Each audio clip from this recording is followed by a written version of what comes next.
I'm the president of the Historical Society. Everybody hear me? Yes. Before I introduce tonight's speaker, I've got a few short items. Some of you may have heard that there was a football game yesterday. This is the Historical Society, and I want to give a note of historic perspective on it. It's based on something I saw in the New York Times yesterday. When I was a kid, I remember the Yankees used to beat up on the Red Sox with tedious regularity, and everybody else. And, it seems all the New York teams were pretty good too. New York seemed to be the place to live if you were a sports fan. According to this article in the Times, it says where fans are the luckiest. Between 1950 and 1970, New York teams won 15 championships, which works out to a 13% championship rate per team season. And 7 of the 8 franchises had at least one. In that area, Boston was way down on the list. Even with the Celtics, they were so far down on the list.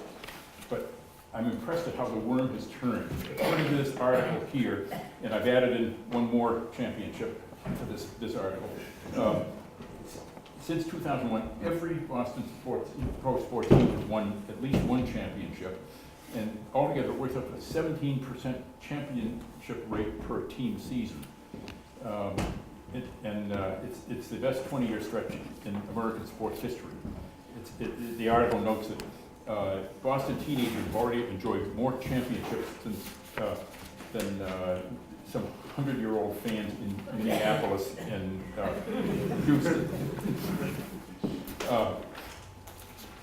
Now, another thing, this meeting is, like all historical society meetings, is free and open to the public.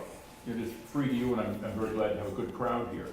But I have to say, it is not free to us. Today, for example, I gave the church a check for $325 to rent this space for this year, and we have other bills to pay, and we are still in the hole by several $1,000s for the new heating system we put in the society building a few months ago. So I'm going to pass the donation jar. You don't have to put anything in. It's a free meeting, but if you can put in $5 or $10 or $20, it sure help this 130-year-old historical society keep going. And I thank you for your consideration. Let me just pass it. Next month, we're going to have Steve Jonas, a reenactor in Constance, talking about the so-called French neutrals, which I had never heard of. But these were people that the Brits took out of Quebec and sent to Medfield and other local towns in this area during the French and Indian War. I'd never heard the story before, and I must admit it sounded a bit like what the U.S. government did to the U.S. citizens of Japanese descent in World War II. But it's a completely new story to me. He will be in glorious costume, and I hope that you'll enjoy it and come out to see it. On April 1st, the featured speaker will be D.A. Hayden of the Trustees of Reservations. Most people know Rocky Woods, but there are 5 other trustee sites just in Medfield. Rhododendron Swamp is one of them, and I can't name all the others. But there are about 100 trustees of reservation sites in Massachusetts, and D.A. Hayden, who is the general manager of the Charles River Valley part of the trustees, will give an overview of the history of the trustees. Is Tim Flaherty here? No, okay. People keep telling me that they enjoy his column. He gets fan mail. I was going to ask him to stand up and take a bow, but I guess I won't. Finally, we do come to Leigh Montville, who's lived in Medfield for a few years. Many of you will remember his stories, columns in the Globe and in Sports Illustrated. I've read his biography, Ted Williams, a real page turner, a difficult person, I think. Yeah, but in searching for a way to relate this presentation to Medfield history, I came, Frank Iafola has a couple of things he might say. Might, yeah. Go ahead. What? Giving you $10 already. Where did you meet Williams? Well, I didn't really meet him. I was probably like 7, 8, 9-year-old tops, little leaguer, and Ted Williams would go out fishing around here, and he was at the Francis Inn. Yeah. And so I could hear my father on the phone, he's talking to Red Colombo and all these other guys. Ted Williams is at the Francis Inn, Ted Williams is at the Francis Inn. So they're going down to meet him, well, I'm sneaking right with them. And we go down, and he's there, and they speak with him, he was very cordial and all. He says, "What position do you play, son?" Looking at me. Well, I play all positions. He said, "Well, that's a good thing." So that was my chance encounter with Ted Williams. Until 1969. In 1969, I was in the Marine Corps and stationed in Hawaii. This is something I want to ask Leigh, because was he not managing the Washington Senators in 1969? Could have been, yeah. Yeah. So what time of year that was? February? You live in Hawaii, you don't know what month it is. It's always the same. But anyway, he came to a review of the troops or some kind of thing. And I was company clerk, corporal. I'm getting in this parade myself. So I put myself in the parade. And he reviews the troops, and he's going to the thing, and I know I have a look of pick me, pick me, pick me. And he goes down and says, "Where you from, Corporal?" "Medfield, Massachusetts, sir." "Francis Inn still there?" "Yes, sir, it is." "That's good." Those were my two encounters. I got out of the service in 1958 after 3 years in the Army. And I got a job as a room service waiter at the Hotel Somerset. And that's where Teddy lived. Right. So the first time I knocked on the door, big old door, brass knocker, I knocked. And he comes to the door and he says, "Why don't you knock on the effing door?" And the next time I go up, I banged on the door and it said the same thing. "What are you trying to do, break down the effing door?" And you never knew what you were going to get when you saw Teddy. In those days, he was coming back in the 7th inning. Carroll Hardy was playing left field. If he had a good day, he was cordial. If he had a bad day, he was bad. But one thing I'll say for Teddy, we had a lot of people from the Jimmy Fund living there. And a woman, I'd go in or a woman, a man would say, "Is Mr. Williams in tonight?" And I'd say, "Yes, he is." "Do you wait on him?" I said, "Comes by call." I said, "Usually I do." "They give me a ball. Would you please have this signed to Johnny?" Ted Williams. Never refused. Never refused. And Teddy never hung around with lawyers or doctors or wealthy people. He hung around with doormen. He hung around with anybody that was a regular guy. And he'd go fishing with them, treat them like $1,000,000. He had a big inferiority complex. He came from Mexican heritage. And when he got home to San Diego, he ducked all his Mexican neighbors and friends and wouldn't have anything to do with them. And his uncle taught him how to play baseball. So he was a very complex guy, handsome. He was, when I waited on him, he was 38, 39, and 40. And I saw his last game, it was in the bleachers, on October day, and he hit a home run his last time up, and he went around the bases, never flipped his hat. And I was at Yaz's game, last game, and Yaz went around and touched everybody's hands on the whole ballpark. So that's the difference in guys.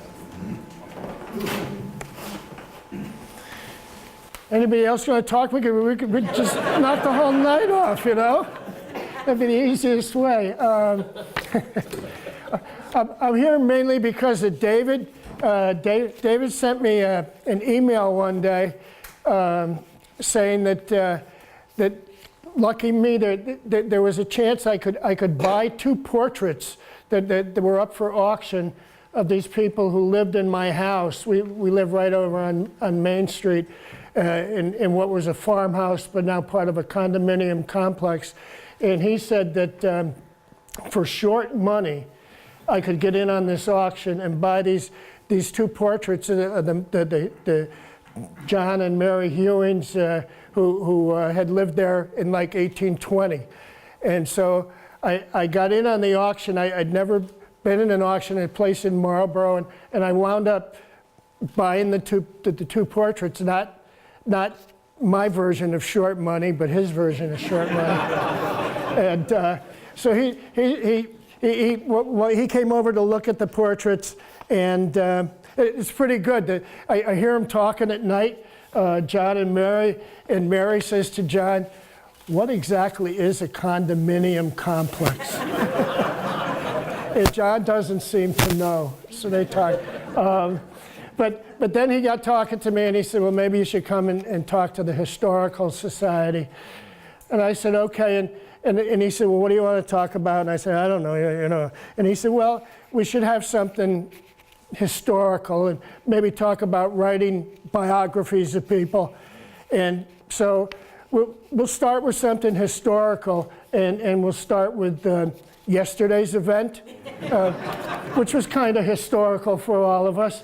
I worked at the Boston Globe from 1968 to 1989. So I've been gone from the Globe for a long time. I went to Sports Illustrated, then I started writing books.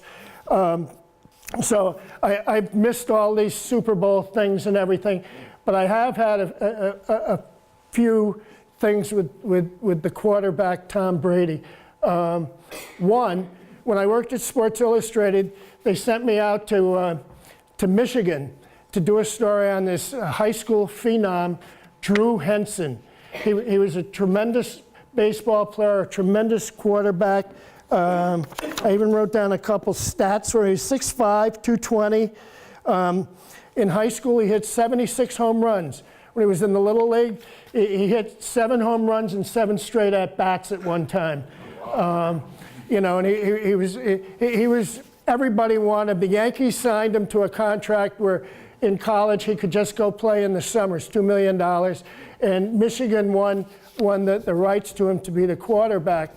And I looked up, the whole thing was whether he was going to start the opening game against Notre Dame as a freshman. And Michigan had told him that they wouldn't redshirt him, they would let him play right away. And I looked up to see who his competition was, and the only competition seemed to be this guy from California, this Tom Brady guy. And I kind of wrote the whole story like he was going to be the quarterback and he was the thing, and the Tom Brady guy, we were just going to get rid of him. And they did kind of have a tough balancing act with Drew Henson and Tom Brady for a while, which kind of deflated his stock and wound up with him being drafted 199th and coming to the Patriots. My story was The Golden Boy. That was the name of the story. And I think I helped in getting Tom Brady's motivation going, you know, helped inspire him because he was going against this Golden Boy guy. My second story with Tom Brady, after they won that first Super Bowl 17 years ago, some magazine, I think it was an NFL magazine, asked me to do a story on him. And it was before the next season. And Gillette Stadium had been built, but they still used the office building from the old stadium. So it was still a time of flux. And he was in great demand. And so the Patriots said, well, he does interviews from his phone in the car, and you can talk to him while he's in the car. So I did an interview, and it was okay, but I needed more. So I went out to the stadium, and as I was getting out of my car in the parking lot, Will McDonough, you might remember him. He was an NFL guy and you know, became big on television. He was getting out of his car, and I knew him well from the Globe. And I said, "What are you doing here?" And he said, "Well, I'm coming here to see Tom Brady." And I said, "Really?" I said, could I come along with you? And so we went in to see Tom Brady, and it's Will McDonough, myself, and Tom Brady. And he's just, won the Super Bowl. He's still a very young guy. And he wound up asking Will McDonough more questions than Will McDonough asked him. He was like, where do you think I should live? Where do you think? And Will McDonough said, well, my son, who's Sean McDonough, who broadcast the Red Sox, he lives out at the marina in Quincy.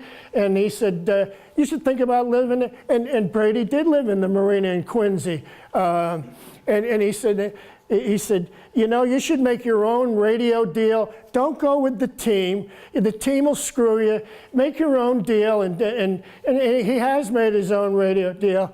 And he told him what golf tournaments he should play in, celebrity golf tournaments and stuff like that. And at one point he said to Brady, he said, well, yeah, I don't have, and Brady said, no, this is all stuff I really want to know. So that was my second thing. My third thing, in 1990, from Sports Illustrated, they asked me to write a story on Joe Montana. He was named the Sportsman of the Year, which is a big deal. That's a big award, the Sportsman of the Year. And he was the first pro football player to be named for that. Well, something had happened with Sports Illustrated. I don't know what it was, and he wouldn't consent to be interviewed. So I had to kind of, I could come around and I could watch him, and I went to a game and stuff, but I couldn't really interview him. He wouldn't sit down with me. So I had to figure out some vehicle to do this thing about Joe Montana. And so I wound up writing the whole story in the second person. Nobody writes in the second person, you. It's always I or he, she, it. So this was in the second person, and I kind of had to make some stuff up. No, I didn't make it up, but it was just from, but I wrote it, and let me read a little bit of it to you. You look at the poster on the bedroom wall. You could be Joe Montana. Yes, you could. You throw your official NFL ball into the air, missing the model airplanes hanging from the ceiling by strings.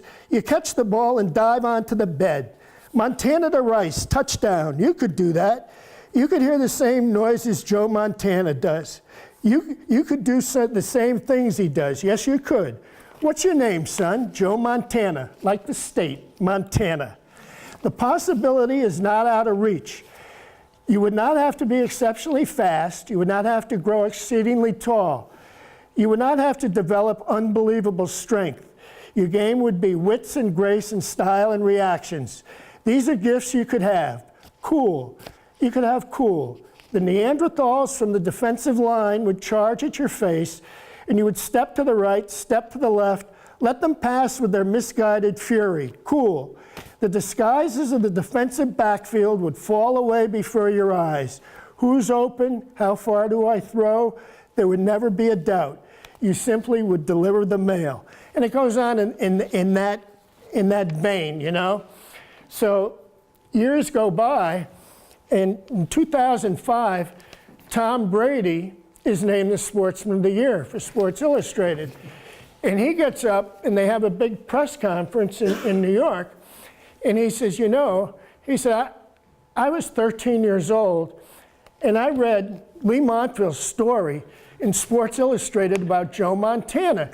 And he said, I read it again and again, and I put the picture on the wall, and so he went on for that whole thing. So I kind of think, there again, I am the guy that inspired Tom Brady.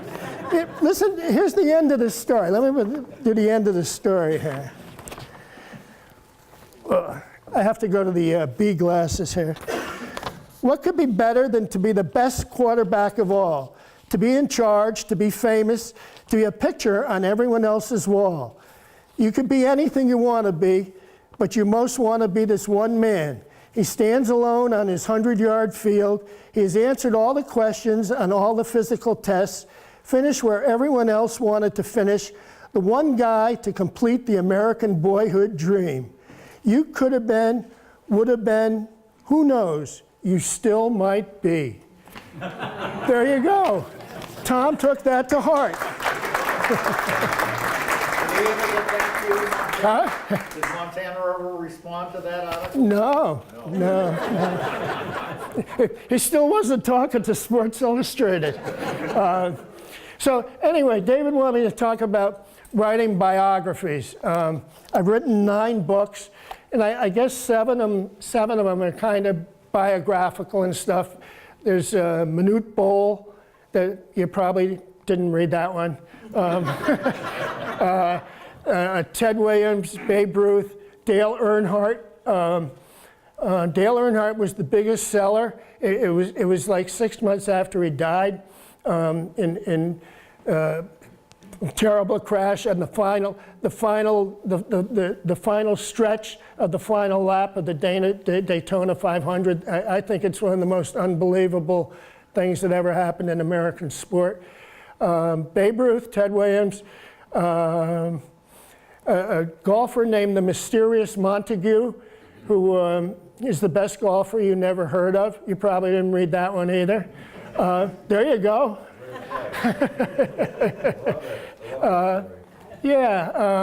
And Evel Knievel, I wrote a book on Evel Knievel, and I wrote a book about Sting. The last book I wrote was Sting Like a Bee. It was about Muhammad Ali and the draft, the 5 years where he got banned from boxing and came back and fought Joe Frazier. And I kind of cringe at the word biography, although the Ted Williams book was called Ted Williams, the Biography of an American Hero. I don't think I'm serious enough to be a biographer. You know, I mean, like David McCullough or Doris Kearns Goodwin or Ron Chernow or these different people that read everything. What's his name? I write his name down just to make sure. Robert Caro, you know, who's written these books about Lyndon Johnson and Robert Moses. Robert Caro did it just in the New Yorker about 2 weeks ago. There was a long article about researching all these books he's done. His lifetime has been devoted. He's written 3 books on Lyndon Johnson, and he's working on the 4th one. And he's 83 years old, and he doesn't know if he's ever going to finish it. But he was talking about going to the Lyndon Johnson Library and going through all the materials there. And there were over 3 million documents in the Lyndon Johnson Library. And he talked about going through all that. And the difference with sports is these are not men of letters. They don't leave a paper trail, you know. They don't leave a paper trail like Thomas Jefferson did or Abraham Lincoln. You know, I mean, their trail is mostly in the newspapers by people writing about them. You know, they're physical men, and so I don't know if I'm a biographer or not. I just kind of tell stories, I think. How did you do the biography on Ruth? Well, see, there's kind of different ways. Like Ruth was like a, I don't know, like a doctoral thesis or something. You know, I mean, it's mostly researching old materials and researching old stories and finding different ways to attack things. And you're always kind of looking for some kind of a gimmick. Like Ted Williams, when I did Ted Williams, that was about 14 years ago. And it was at a time when Ted's contemporaries were still around.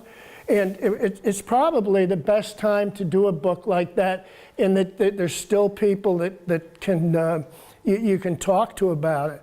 And so I went around and I talked to Dom DiMaggio and Johnny Pesky and Bobby Doerr and these different, Maury McDermott, the pitcher, old-time pitcher for the Red Sox. He had the foulest mouth of anyone I've ever talked to. He was terrific, you know. And Ted was probably the second foulest mouth I've ever heard of, you know. So there's different ways of doing it. Ted was probably my most ambitious book in a way, in that he was my boyhood idol. I kind of grew up thinking about him, and I had a couple of personal meetings with him. One was at spring training. I went down. I used to cover spring training with the Globe, and he was down there as as a hitting instructor. You know, it was after he had retired and stuff. And so I would stand around and listen to him, but I really didn't know him. So I went one night with my kids, you know, who are young, and we were at one of those steak places where you go up to the salad bar. And I took my son and we went up to the salad bar, and he was about, I would say about 6 years old.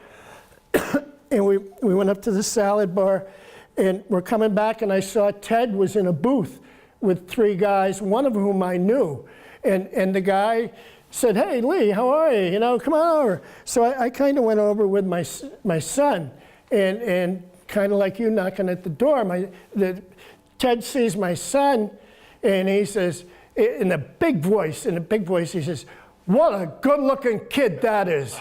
And so I'm kind of feeling pretty good. This is my idol saying my son is a good-looking kid. And I said, "Yeah." And he says, "That's a real good-looking kid." And everybody's like looking up. And one guy who's sitting in the booth says, "Well, he looks like he's going to be a good hitter, Ted." And Ted says, "I don't give a shit about that. That's a good-looking kid." And he boomed it out. And, you know, of all the proud moments in my life, I think that's one of the, outside of finding Tom Brady and putting him on the right track. I waited on Ted's 3rd wife. Okay. Beautiful blonde showgirl from Chicago. Yeah.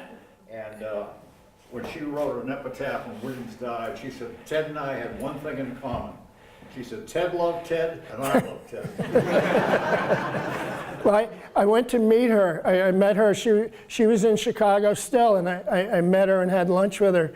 And she said a very interesting thing. She said, "It would have been interesting to me if the drugs of today were around back then," because he was a very, like a bipolar kind of guy, you know? And she said, I wonder if the drugs around, you know, would have calmed, because he would blow, you know, if she parked wrong in the driveway, he'd go crazy and throw things. And, you know, if she did something, didn't clean something right, and she was always like this.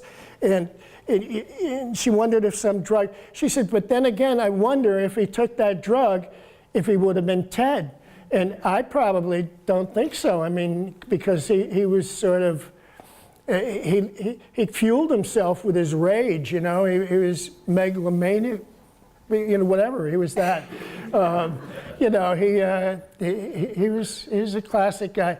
A guy, I'll tell you just different stories. A guy named Joe Lindia was a guy who ran a bar in Cranston, Rhode Island, and he got a call from his brother. He said, the brother said, "I'm down in Florida and I'm drinking with Ted Williams. Could you want to come down?" And he loved Ted Williams, and he got on a plane and he went and he stayed with Ted Williams for like 2 months from there and became like his guy for spring training. He would always go down, he would cook for Ted, he would run errands, and he would drive in Ted's station wagon. Ted on the station wagon had a bumper sticker.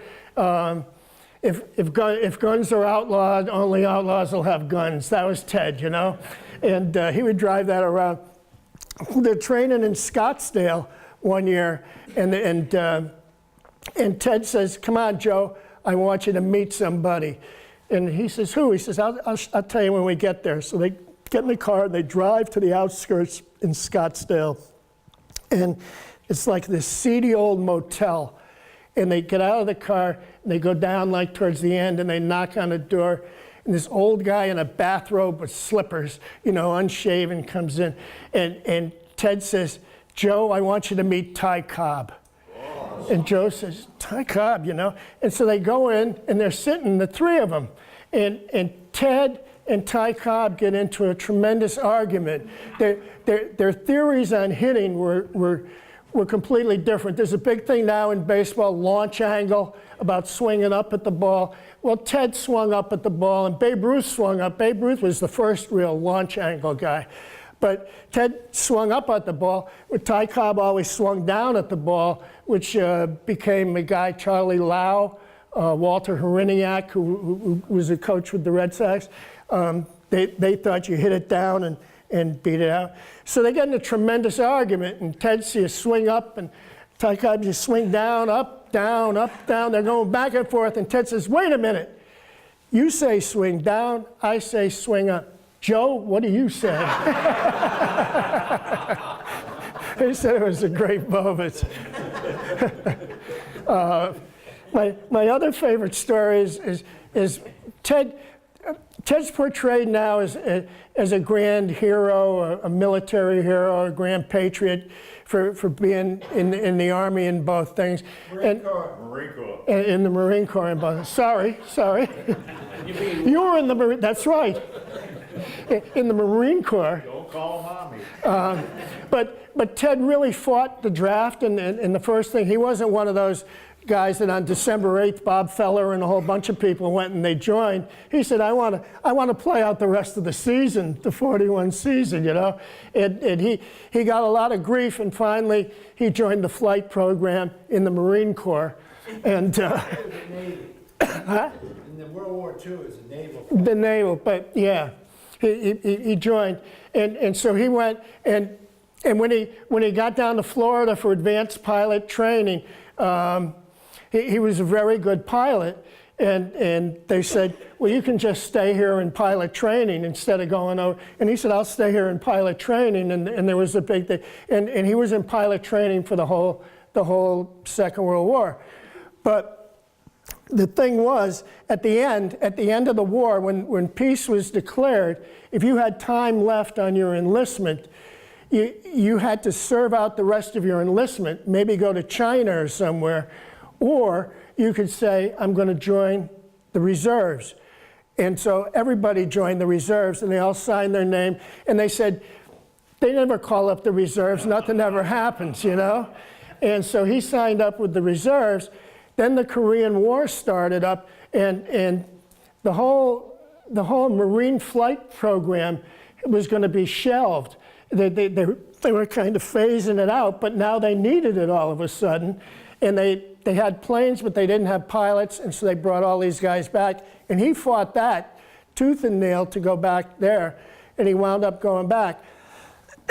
And the thing was, they were now flying these F-9 Panther jets, you know, which were jets, and he had flown I don't know, the P-51 Mustangs or whatever they flew in the Second World War, propeller-driven crash, and so it's always talked about what a great pilot he was. Well, he wasn't really the greatest pilot when he went back because it was jets, it was a whole other thing, and plus he was a big guy and he was kind of stuffed into the plane, and. The guys that were the good pilots were the guys that had come out of high school or college and gone right in and learned jets. This guy, a lawyer from around here, who was called back when Ted was, he said, the Second World War, we used to go up and I'd kind of go next to one of the other guys and we'd kind of tap each other's wings when we were flying, you know? And he says, now I got, you know, a wife, 2 kids, a house in Newton. He said, I'm not tapping anybody's wings. He's like, you stay the hell away from me. So anyway, Ted winds up over in Korea and stuff, and on like his second mission in Korea, they go on a bombing run to the north, and he gets hit. His plane gets hit, and oil is leaking out, and the thing you're supposed to do there is fly over the sea, whatever you call it, the sea there, and eject. But nobody wanted to eject because ejection things had just started, and a lot of people were really getting hurt with that ejection mechanism. And he was a big guy, and people were breaking their backs and stuff. And he said, I don't want to eject, I want to land. So he kind of figures he's going back to where they took off, but he's going the wrong way. He's going up to that place in North Korea, Pyongyang, whatever it is, you know, and he's heading that way. Well, another pilot, a young guy named Hawkins, who's 22 years old and is one of those young hotshot guys, spots him, and he goes up and he goes and he waggles. Ted's radio was out too, and he waggles and says, "Come on, follow me." So they bring him back. And he radios in that Ted's going to crash land. and they land all the other planes, and everybody knows that Ted Williams is going to crash land. And there's this guy, Woody Woodbury, who later became a comedian. He had his own show. There was a show, Who Do You Trust? He was on before Johnny Carson when he wound up with a nightclub in Florida. But he was one of the pilots, and he lands, and he said there was a thing where you could just wave your hand and say, there's something wrong with my plane, and they'd park you right over here instead of bringing you back to the hangars. So he said, I waved, and he said there was nothing wrong with my plane, but he said Ted Williams was going to crash land, and I was going to watch it. And he said, I was there on the 50-yard line. And so Ted Williams comes down, and there's flames coming out of his thing, and he lands it hard, the landing gear one thing, and they slam, and he crashes, and things are flying all over the place, and he slides, and he jumps out of the plane. And he's kind of walking away from the plane, and this olive drab kind of car comes over, and a bird colonel comes out of the car, and Ted salutes, and the bird colonel salutes, and they talk for a minute, and the bird colonel hands Ted a piece of paper, and they get back in the car and they leave. So a few days go by, and Woody Woodbury sees Ted, and he says, Ted, I watched the whole thing. It was amazing. He says, and the colonel came out, and he saluted, and he gave you a piece of paper. He said, what was that? And Ted Williams says, you know, he says, I almost got my ass shot off, and that son of a bitch asked me for my autograph.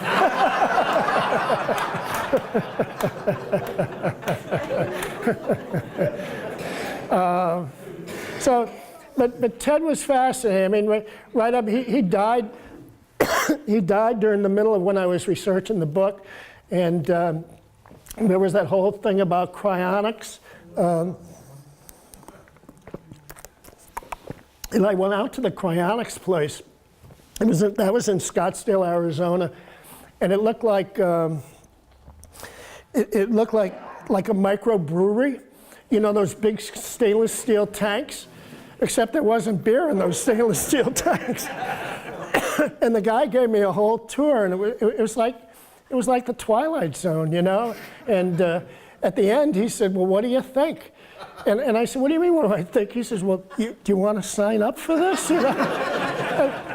And I said, "I don't think so." And he said, "You know, this is disappointing." He said, I thought you were a guy that had an imagination and would like to go for this. I don't know. Did you meet his kids? Yeah, you know, John Henry and his daughter Claudia. Yeah, I mean, they had their prime. John Henry, I mean, the whole thing was, yeah, everybody thought he was a big scam artist, and then he wound up dying of cancer, and he's in the stainless steel tanks himself, you know? So, you know, it sounded rugged when it was all going down. People said it was a travesty, but, you know, maybe 100 years from now, John Henry and Ted will be walking down, and he'll be the greatest hitter who ever lived once again. Babe Ruth was, I don't know, that was like an academic exercise. He was a fascinating guy, though. I learned that there was a series that they played, a baseball series in Attleboro, Massachusetts. There were two big jewelers in Attleboro. I don't know, Jostens, and I don't know what the other one was. Balfour, Jostens and Balfour. And there were two big millionaires that ran those two things, and they would have a team.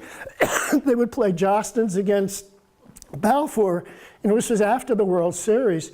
And they brought in Babe Ruth. I mean, they brought in Lou Gehrig. They brought in all these people, and they had these series like twice in Attleboro, Massachusetts. And some people said it was better than the World Series because it was the people who weren't involved in the World Series who were playing on the teams. And so anyway, I've kind of liked most of these people that I've written about, except for Evel Knievel. He was just a bad guy. I don't know. he was a terrible narcissist, and he had big yellow hair, and he wrapped himself in the flag all the time. I don't know if there are any parallels to modern day society, but he was just a bad guy. He stole from everybody, and that was kind of a depressing book to do. Muhammad Ali was a book. Muhammad Ali, I wanted to do a book about Will McDonough.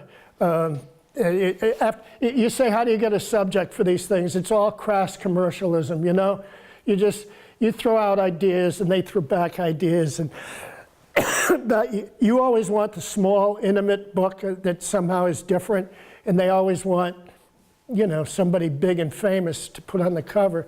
So I said, I'd like to do a book on Will McDonough, and the editor guy said, well, that's interesting. Could you write me a 50-word outline of what you want, a 50-page outline of what you want to do?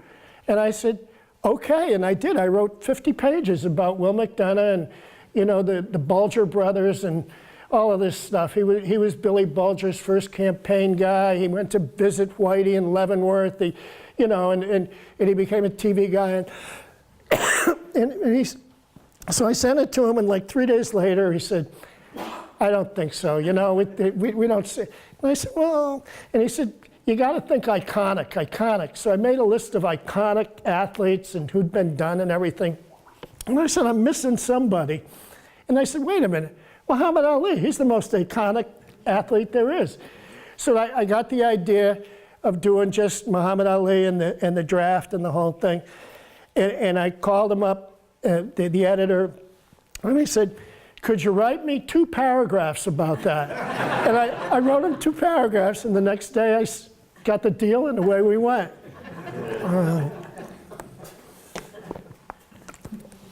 And I'm working on a book now. I'm just starting out.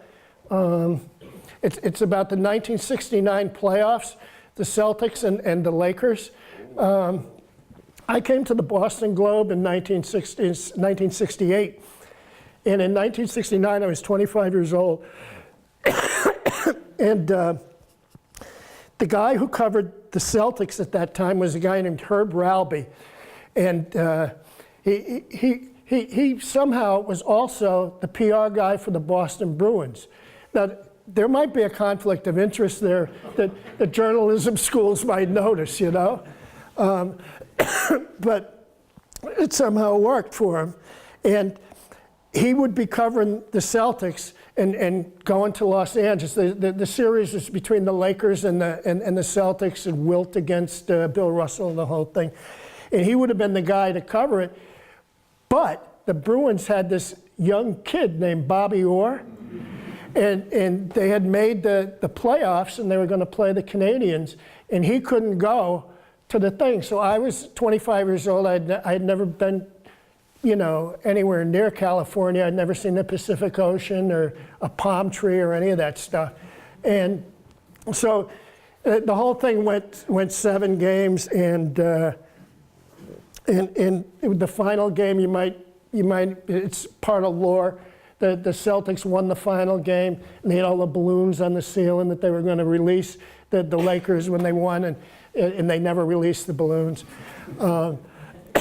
So anyway, I'm writing about myself, covering that series from, I'm 75 now, and I was 25 then, and I'm looking at my 25-year-old self from my 75-year-old self, and there's a few mistakes I might have made, I don't know. But it's an interesting way to look back, and I'm trying to get in touch with the different people, and, you know, Bill Russell was a tough guy to cover when you were 25 years old, you know. Today he would say hello, tomorrow he wouldn't say anything, you know. And you know something? Huh? When you talk about the best athlete you remember in your lifetime, he won 11 championships. Oh, yeah. 11 championships. Oh, yeah. Yeah. That's unheard of.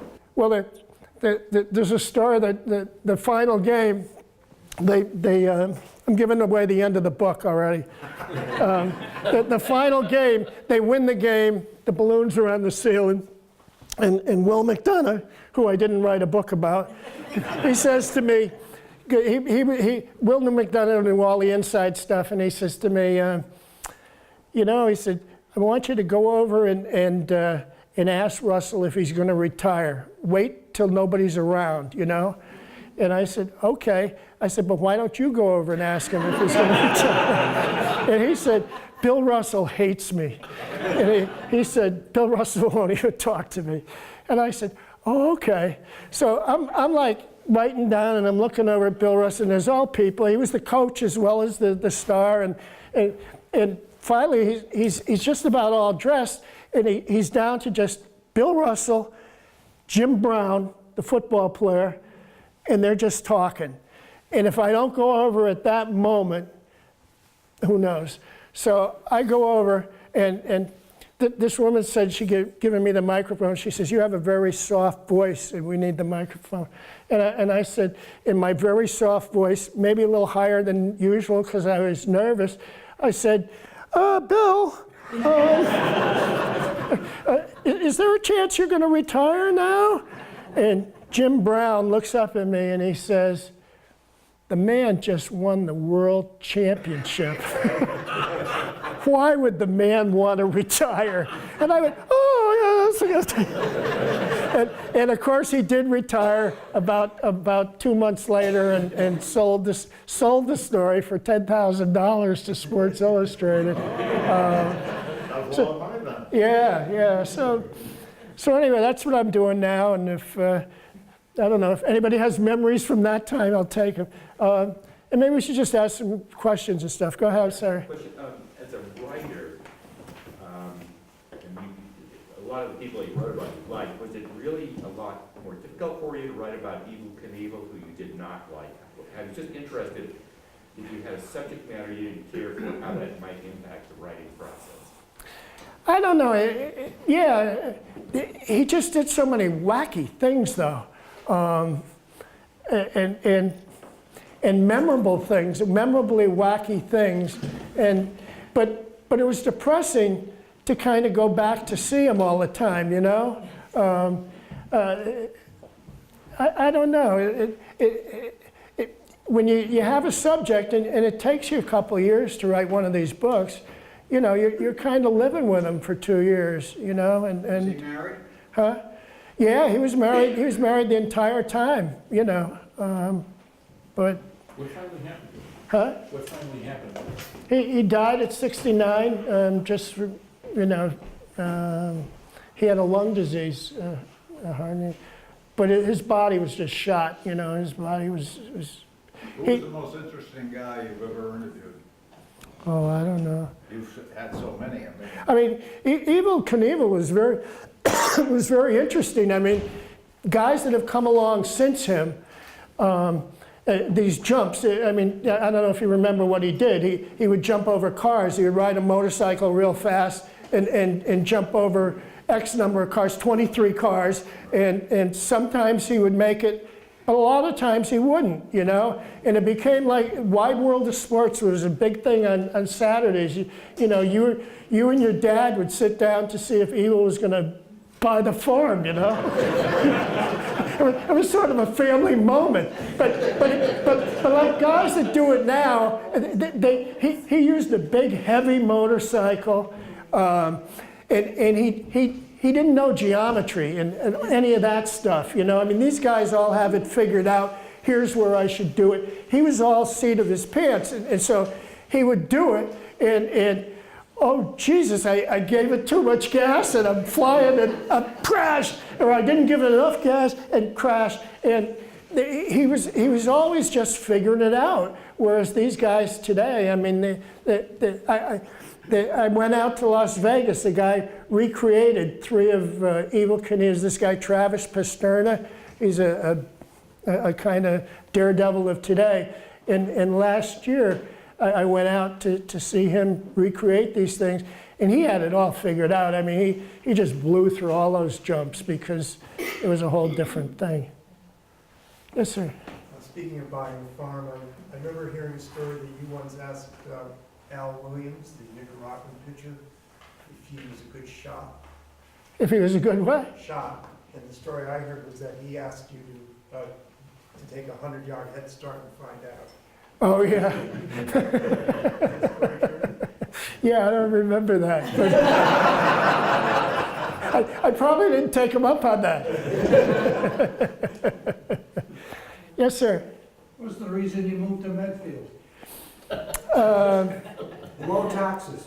Low taxes, yeah. I came here because of nice people. I wanted to meet nice people. Yeah, we were living in Winthrop, and Linda's job switched. She was working in Newton, and the job switched to Franklin, and that would have been a tough commute to Winthrop every day. It was like 2 hours one way, 2 hours the other, and so we moved here to Medfield. You like it? Yeah, very much. I've always been like a city guy, and this is the most rural I've ever been, you know, in New Haven, Connecticut. Yeah, and yes, sir. If you had your druthers, who would you write your next biography about? Who would that be? Oh, And you need their cooperation as well. I don't know. The you'll notice that a lot of people that I wrote about are dead. It's easier to do books on dead people than live people, especially with the American, what do you call it? You know, being sued for. Proclivity to sue. Huh? The American proclivity to sue. Yeah, but the. Litigious Huh? libel? Yeah, libel. Yeah, the libel laws, the American libel laws, you can't libel someone who's dead. And like when I bring these books, you know, the lawyers will read and they'll say, you know, Joe Blow, alive or dead? And I'll go, dead. They go, okay, and they turn the page. But then, you know, if Mary somebody said, you know, it was raining on Thursday, they say, Mary so-and-so. I say, oh, she's still alive. Well, we got to find out about Mary. And, you know, it's a strange, I don't know. I don't know. Most of the iconic people have kind of been done. I've always liked a weird story, like the Montague story. But it's hard to sell books. The book business is kind of in trouble too. You know, I've been closing up businesses one after another. I left the newspaper in '89, then I left the magazine business, and well, I've kind of taken care of both of those. Sports Illustrated's gone to a bi-monthly, you know, and. Were you there when Henry took over the Globe? Huh? No. I was gone before the New York Times took it over. I don't know, the words business is a tough business these days. Yes? Do you think you'll write about Tom Brady now, though? Somebody what? Will you write about Tom Brady at some point? Oh, I don't know. You know. He's not dead. Yeah, that's right. Yeah. He's got a long way to go. It must have been an exciting time when you started, though, when you were 1980s. When I You started? started writing for the Globe. For the Globe? No, I started in 1968. Oh. Yeah, you Must have know. been an exciting time. I came out of high. It was a year late. It's a funny thing. I tell this story forever. When I was in fifth grade, we handed in book reports, and she handed Miss Esposito. She handed the book reports back, and she didn't hand mine back, and she said, "Come and see me." So I went up there, and I was really nervous, and I could see she had written stuff on the book report, and she said, "You know, you're a very good writer." She said, "You should think about being a writer someday." And I said, "Really?" And she said, "Yes, you're very good at this, and you know, you have a nice, easy way." And I said, "No kidding." And I kind of took that. That's the only compliment I got from any teacher in my entire trip through the American educational system, you know? And Miss Esposito said that, but I put it in my pocket. And through 4 different years in high school, I said, well, I'm going to be a writer. And there was a guy in the New Haven Journal-Courier. I used to deliver that in the mornings. And there was a guy, the sports editor, a guy named Frank Birmingham, and he had his picture, you know, in the corner. And I would see Frank Birmingham, and he would go to spring training, and he would go to the World Series. And this was in New Haven, Connecticut. He'd go to the Kentucky Derby. I said, that's the greatest job in the world. So, like, by 10 years old, I had kind of decided this is what I wanted to do. And I went to UConn, the University of Connecticut, and I got involved in the newspaper there, and I spent 4 different academic years there. And Journalism? no, they didn't have a journalism major, but I wound up getting a job in New Haven when I got out, and I worked there for 3 years. And there was a paper called the Journal-Courier. There was a morning and an afternoon paper, and I worked in the morning paper. And then a guy called me up, and there's a whole long story about going to the Globe, but I didn't know that there were about 4 or 5 papers here, and I didn't know that the Globe was the one you should go to. It could have been any of the papers, but I didn't know any of the writers up here or anything. And kind of fun. Yes? So you worked with Bob Bryant? Oh, yeah. Yeah, he came along. He came along, and during that 68 season, 69 season, he was an intern, he and Peter Gammons. They were both interns, and then they both came onto the staff. And so I preceded Bob Ryan on the Celtics there. And the next year, he kind of became the Celtics guy. And I became a columnist. And I was a columnist, and when I stopped being a columnist, Dan Shaughnessy became a columnist. And, you know, I tell people now, I say I was Dan Shaughnessy before Dan Shaughnessy, but I was a kinder, gentler Dan Shaughnessy. But yeah. Did you work with Jackie McMullen? Yeah. And at Sports Illustrated too, yes. Oh, really? Yeah. Yes, sir. Yeah, I have a question. When I was much younger and reading a lot of papers, we had 4 papers at the house every day. Uh-huh. And then as years came along, they were must-reads for me. Now I find I don't have too many must-reads anymore. Yeah. I've got to read.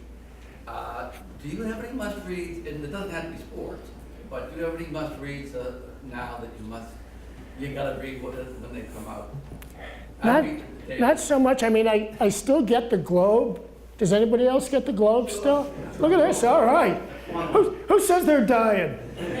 There's Tommy Mulvoy. He was once the managing editor at the Globe. He's happy to hear about that. Yeah, I don't know about must-reads. It's kind of, you know, I'm like everybody else. I look at the machine, you know, and you know, and I read stuff off Twitter and Facebook, and I don't know. Yeah, I think you miss the style. I mean, there's certain writers that had a certain style on it, and you loved it. Yeah. You know, I mean, that's all kind of phased out, you know. I mean, there's no Dave Egan, there's no, you know, Ray Fitzgerald. Huh? No McDonough. I mean, Shaughnessy is like a dinosaur in the whole business now, you know. If I may? Yeah. Oh, sorry. Sure. Kevin Paul DuPont is my go-to guy in the Globe. Who? The writer. Kevin Paul DuPont. Yeah. I think he's a wonderful writer. Yeah. I think Shaughnessy's a liar. Do you think you'd ever do a book on Roy Halladay? And who? Roy Hallett? Roy Halladay. You know, yeah. I mean, I bet somebody's doing a book on him. You know, what a sad finish. You know. Somebody's doing a book on everybody. It seems it's just hard to get traction these days. I think yeah, yes, sir. Do you find yourself at age 75 looking around to see what you can do next? Or do you feel like I've done a lot? Well, you know, I'm okay where I am and leave it be? Or yeah, I don't know. You know, it's it's a funny vocation. I mean, people say, "Are you retired?" And I say, "Well, I'm self-employed. I'm my own boss, and I'm a very benevolent boss. You know." I said that at some guy's wake, and a guy there said, "Are you hiring?" You know. I think Ty Cobb would be an interesting book to read. Ty Cobb, yeah, but there's been a bunch. It seems like it's all been done, but you know, I mean, there's always another book about Lincoln, isn't there? Like every other year, there's a book about Lincoln. You know, Ulysses Grant was a big book last year. Hamilton, you know, book, a play, a thing. I saw Brady at Hamilton. He Okay. was in the audience. Yeah. That was my Yeah. encounter. Yeah. Was that more exciting than the play, or was the play? I'll tell you, I went to see Doris Kearns Goodwin about 3 weeks ago at the JFK. Uh-huh. And they were talking politics all night, and Trump, and it got so depressing. And they had questions at the end, and I was the last one that got up. And I said, Doris, I'm gonna lighten this up. I said, in your first book, you were talking to the priest in your parish, and he said, she said, I'd like to see Jackie Robinson and Roy Campanella. They're gonna be at the Baptist church on Monday night. He said, you will not go in a Protestant church. So she said she and her Jewish friend went to see Roy Campanella and Jackie Robinson. And she goes back to her father after, and she said, Daddy, I gotta tell you, I committed a sin. What'd you do? She said, I saw Jackie Robinson and Roy Campanella at the Baptist church. And he said, why the hell didn't you tell me? She cracked up. She was really nice. Yeah. She's terrific person. She is very good. Yes. He's probably before your time, but I always thought Hank Greenberg was a very interesting character. Yeah. Oh, yeah? And I didn't know if you knew anything about him. I don't know very much about him. I think he was in the service too, wasn't he? Yeah. I used to know more. His son, when I worked in New Haven, those many years, his son was like a football player for Yale, and he had another son who was a baseball player at Yale. So I was up. His wife was Bernard Gimble, the department store's daughter. And I was working at Gimbel's in New York before I went in the Army. And it was Christmas in the toy department. Lines. And this attractive woman comes up to me in a fur coat. Right in front of all these people were waiting a half an hour. I said, ma'am, I said, you see this line? She said, you see this? And she put her charge card in front of me. This is Bernard F. Gimble. Okay. She was married to Hank Greenberg. Okay. Yeah. Yes, sir.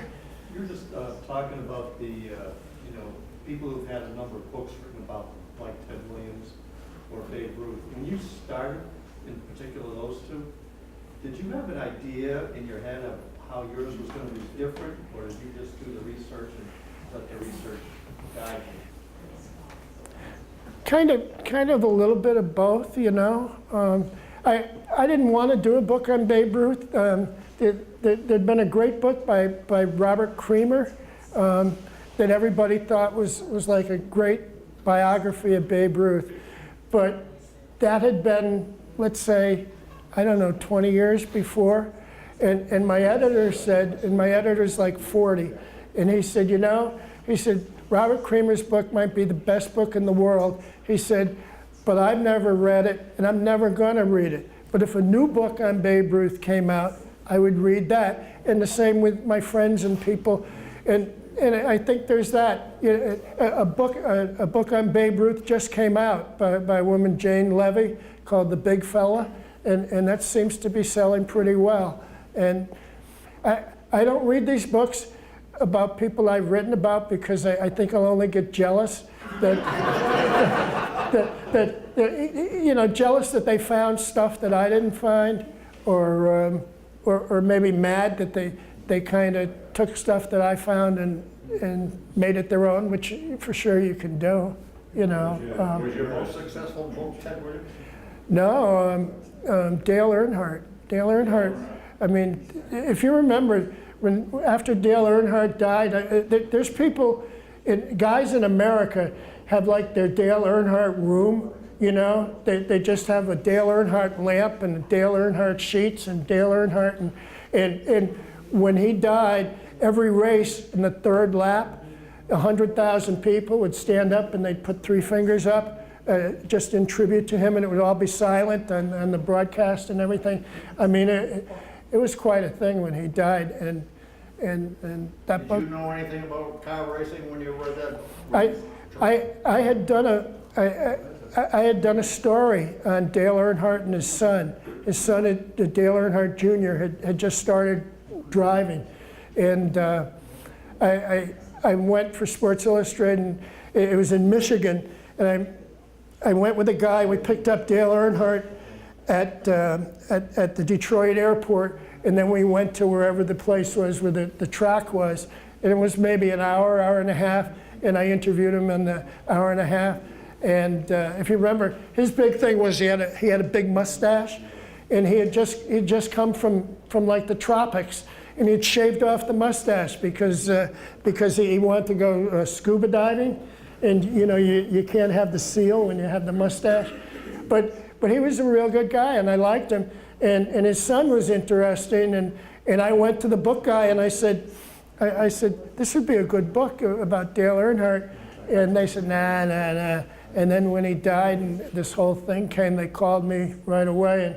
And what I found then is it's hard to do a book just after somebody has died. You know, I mean, there should be time for people to breathe afterwards, you know? And I kind of got forced to talk to people or not talk to people close to there. And it's an interesting psychological thing. There are some people who will just open up at any time, and then there's other people that want to know parts of it, and I just tried to be respectful to everybody. It was interesting. When you were talking to Bill Russell, Bill had a thing about white people. Oh, I don't know about that. I was just a young guy, and he just didn't need this shit. Huh? He felt he was overlooked as an athlete, as a great athlete, because he was black. Yeah, I don't know, but he was okay. I mean, you know, he was good with Bud Collins and this other guy, Bob Sales, who worked with. I just had lunch with him, and Bob. He was okay, and he was okay with me. But I think he just dictated the way he wanted things to be. I mean, I've read about when he would play Wilt Chamberlain. Like today, he would go, "Wilt, how you doing?" And then the next day, he would just walk right by him and not say anything. And Wilt was like discombobulated by the whole thing, as I was, you know. So,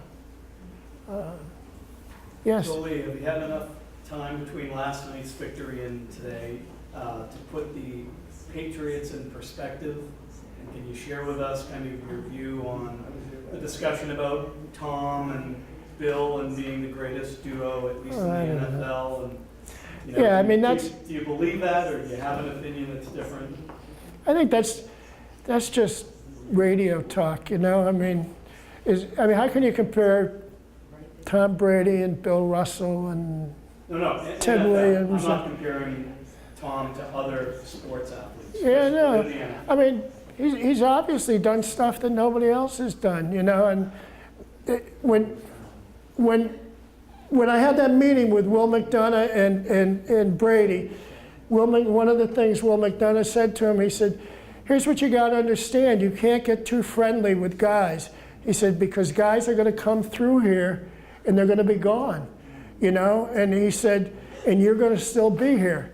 And lo and behold, that's exactly how it's been. I mean, guys have just come through here and gone. I mean, when he had pointed out Ben Coates and Drew Bledsoe. He said, you know, and all of a sudden Ben Coates was gone, you know, and it's a grinder of a game, this football. It's tough.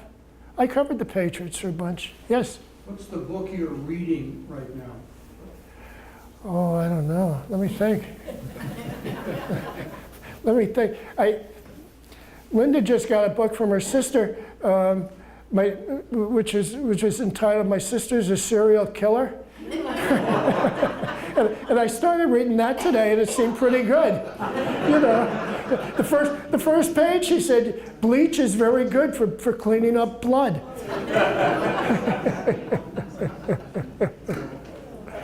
Leigh, would you ever write nonfiction? Eh? I mean, fiction, sorry.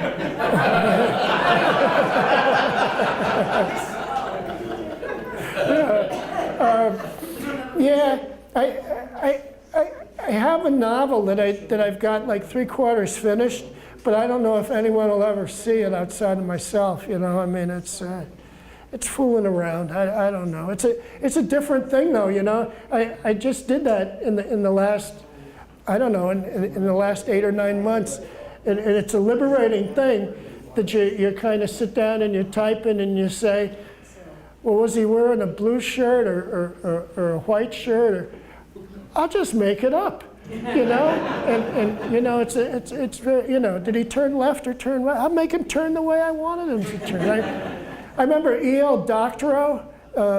He had one of his books made into a movie. It was a Western, and he went to see the movie, and he said, I sat down, and it opened up, and the bad guys were coming in from left to right. And he said, no, they come in from right to left. And he got up and he left the place, you know. Yeah. Yes, sir. You mentioned in the anecdote, Bill Russell and Jim Brown saying, why would you ever retire? You just won a championship. Didn't Jim Brown retire just after winning a championship? Yeah. See, I should have brought that up to him. Jimmy? Yeah, no, you're exactly right. In Delaware? Huh? Delaware did it too. Delaware, yeah. Now, you stick pretty much with sports, because that's what you're involved in.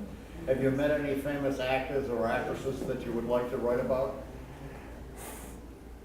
I don't know. I met, I'll tell you who I met. I met the guy, Al Bundy, the guy who plays out, Ed O'Neill. I went, there was a movie, Blue Chips. There was a basketball movie, Bill Friedkin, and it had Nick Nolte, and Bob Cousy was in it, and a whole bunch of Shaquille O'Neal. And I went to the filming of that. I was at a high school in Indiana, and I wound up hanging around with Ed O'Neill. And he was the greatest guy going. And he was saying, you know, I'm an actor, and I kind of hate being Al Bundy. I'm like a cartoon character, you know? It's not really acting. It's like I'm like Dudley Do-Right or something like that. And I hate being Al Bundy. And so we went out and we got back and we were in the hotel bar and we were drinking beers. And this woman came in, and a young woman and a pretty woman. And she said, oh, Al Bundy, Al Bundy, Al Bundy. And he was like, yeah. And she said, would you do that thing you do where you kind of, you're always putting your hand down in your pants, which Al Bundy did? And he said, no, I wouldn't do that. And he said, but you could if you'd like to.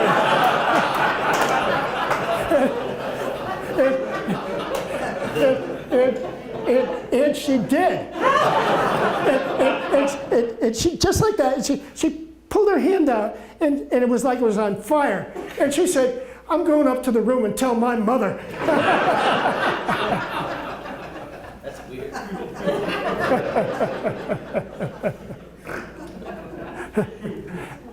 Anybody else? All done? Yeah, okay. Thank you. I do have a couple. I do have a couple boxes of books, and you know, if you gave money, or if you want to give more money, just you know, I'll give you the books. You know. Thank you. Yeah. I first want to recommend the Ted Williams. I don't have any of those. I have no Ted. I have Evel Knievel, and I have another. Huh? Minute bowls? No, no, no. All right, and there are refreshments at the end. And, thank you all for coming. Yeah, thank you for coming out.